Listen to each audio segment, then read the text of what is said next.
Timothy పత్రిక 1వ అధ్యాయం 15వ వచనంలో పాపులను రక్షించుటకు క్రీస్తు యేసు లోకమునకు వచ్చిన మాట పూర్ణ అంగీకారమునకు యోగ్యమయ్యున్నది అన్నాడు.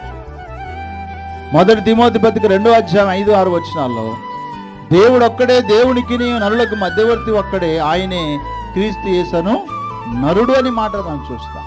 ఒక యేసు తప్ప, యేసు అంటే రక్షకుడని యేసు క్రీస్తు వారు తప్ప పాపిని రక్షించగలిగిన సామర్థ్యము ఎవరికి లేదు.